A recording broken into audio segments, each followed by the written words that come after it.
قسمت کے فیصلے اللہ آسمانوں پر لکھتے ہیں تو پھر ہمیں وہی عطا کرتے ہیں جو ہمارے حق میں بہترین ہوتا ہے، لیکن کبھی کبھار اللہ کے کیے گئے فیصلے بھی بہت تکلیف دیتے ہیں کہ وہ ہمیں کچھ عطا کرنے کے بعد واپس کیوں لے لیتے ہیں۔ تو یاد رکھیں کہ جب ہم اللہ کے فیصلوں کی قدر نہیں کرتے تو وہ ہم سے اپنی نعمتیں واپس لے لیتے ہیں، کبھی آزمائش کے طور پر تو کبھی سزا کے طور پر، کیونکہ اللہ ہمیں دیکھ کر بھی آزماتے ہیں اور لے کر بھی آزماتے ہیں، اور ہماری ہر تکلیف یا تو ہمارے کیے کی سزا ہوتی ہے یا خدا کی آزمائش ہوتی ہے۔ تو کیسے پتہ چلتا ہے کہ ہمارا دکھ سزا ہے یا آزمائش؟ اگر آپ کی تکلیف، آپ کا دکھ آپ کو اللہ کے قریب کر دے تو آزمائش ہے، اور اگر اللہ سے دور کر دے تو سمجھ لیں آپ کے لیے سزا ہے۔ اللہ کے فیصلے ہمارے حق میں بہترین ہوتے ہیں۔ ارشاد باری تعالیٰ ہے کہ اللہ جس لکھے ہوئے کو چاہتا ہے مٹا دیتا ہے، اور جسے چاہتا ہے ثبت فرما دیتا ہے، اور اسی کے پاس اصل کتاب لوح محفوظ ہے۔ ہمارا مسئلہ ہے کہ ہم سوال زیادہ کرتے ہیں اور یقین کم۔ ہم بار بار تقدیر کا سوال کرتے ہیں کہ اگر فلاں چیز طے ہے تو پھر دعا سے کیا ہوگا؟ اللہ کیا فرماتے ہیں کہ جسے چاہتا ہے بدل دیتا ہے۔ لوح محفوظ کو پردوں میں رکھنے کا کیا مقصد ہے؟ ان میں سے ایک مقصد واضح ہے کہ اس پر لکھا ہوا صرف رب کے علم میں رہے تاکہ انسانوں میں سکون قائم رہے۔ جیسے کہ ایک ماں کو اگر یہ معلوم ہو جائے کہ اس کی اولاد کو فلاں دن فلاں وقت پر ایک تکلیف پہنچنے والی ہے تو اس کے لیے ہر لمحہ تکلیف بن جائے، تو بہت سی چیزوں کا پوشیدہ ہونا انسان کے فائدے کے لیے ہی ہے۔ اور اللہ تعالیٰ مزید وعدہ دیتے ہیں کہ دیکھو سب کچھ میرے اختیار میں ہے، اور میرے حکم سے لوح محفوظ لکھی گئی ہے، اور میرے ہی حکم سے مٹ بھی سکتی ہے۔ میں جو چاہوں لکھ دوں اور جو چاہے مٹا دوں۔ یہ سب کچھ اللہ کے اختیار میں ہے، اور جس کے اختیار میں ہے اس رب سے رابطہ کریں، تو یقین کی کیفیت کو دل پر طاری کرتے ہوئے دعا مانگیں، اور یقین بھی ایسا ہو کہ قبولیت کا یقین ہو۔ کچھ بھی مانگ کر پچھتانے سے بہتر ہے بار بار اللہ سے دعا کریں، ہر وہ چیز مانگیں جو آپ چاہتے ہیں۔ کب کیا ہو جائے کوئی نہیں جانتا، مرضی تو ساری اللہ کی ہے، اور اللہ جسے چاہتے ہیں فتح دیتے ہیں۔ اللہ تعالیٰ کے فیصلے قبول کرنے والے ایمان کے بہترین درجے پر فائز ہوتے ہیں۔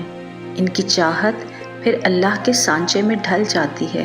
کتنے خوش نصیب ہوتے ہیں وہ لوگ جن کے دل اللہ تعالیٰ اپنی جانب پھیر لیتے ہیں، جو صبر کے راستے پر مستقل چلتے ہیں، جو اللہ کے فیصلوں کو قبول کرتے ہیں، جو یہ یقین رکھتے ہیں کہ اللہ جو کرتے ہیں بہترین کرتے ہیں، اور وہ بہترین اجر پاتے ہیں۔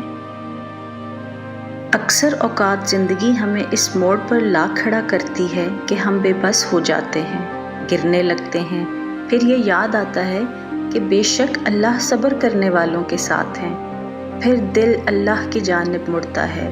یہ ہوتے ہیں ایمان والے، کامل ایمان والے، جو صالح بن جاتے ہیں، جنہیں بروز قیامت صالحین کے ساتھ اٹھایا جائے گا۔ یاد رکھیں اللہ تعالیٰ البدیع ہے، وہ آپ کی کہانی پھر سے بنائیں گے اور پہلے سے بہترین بنائیں گے۔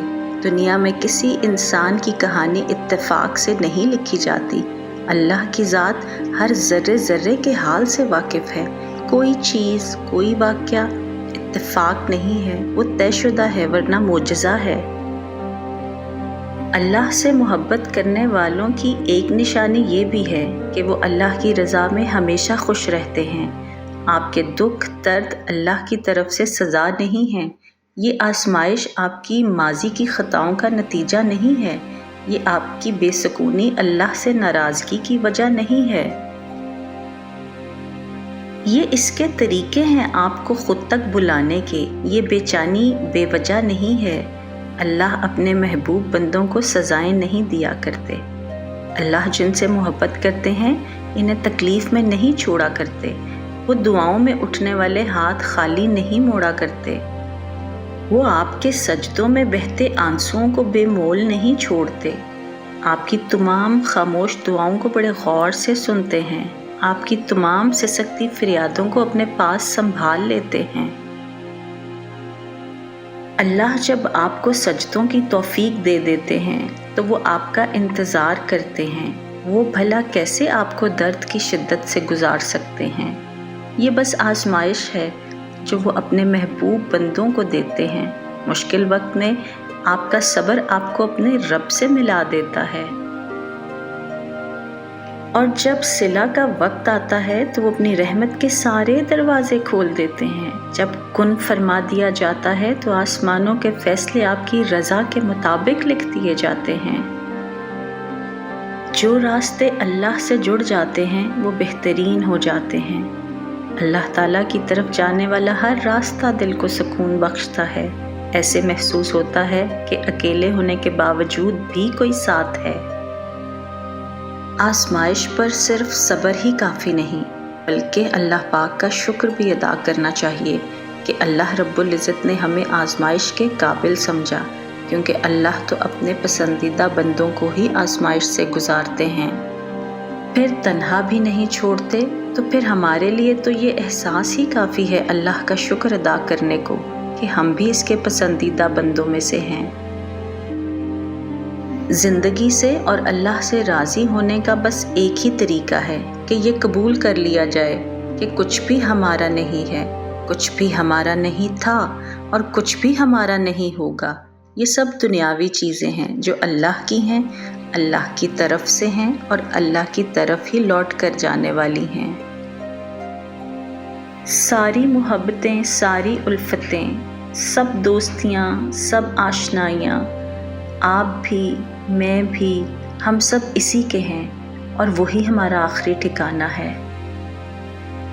اللہ پر توکل کریں اور اس کے بنائے ہوئے خوبصورت منصوبوں پر بھی بھروسہ کریں۔ بھروسہ کرنا بہت مشکل ہوتا ہے، مگر اس کے بعد بھی کچھ راتوں رات ٹھیک نہیں ہوگا، لیکن جب آپ اپنے آپ کو اللہ کو سونپ دیں گے تب آپ کو موقع مل جائے گا سکون حاصل کرنے کا، اپنے بوجھ کے ختم ہونے کا احساس، آپ کی تکلیف کا وزن آپ کے کاندھوں سے سب اتر جائے گا۔ اللہ پر توکل کریں اور اس کے بنائے ہوئے خوبصورت منصوبوں پر بھروسہ بھی رکھیں۔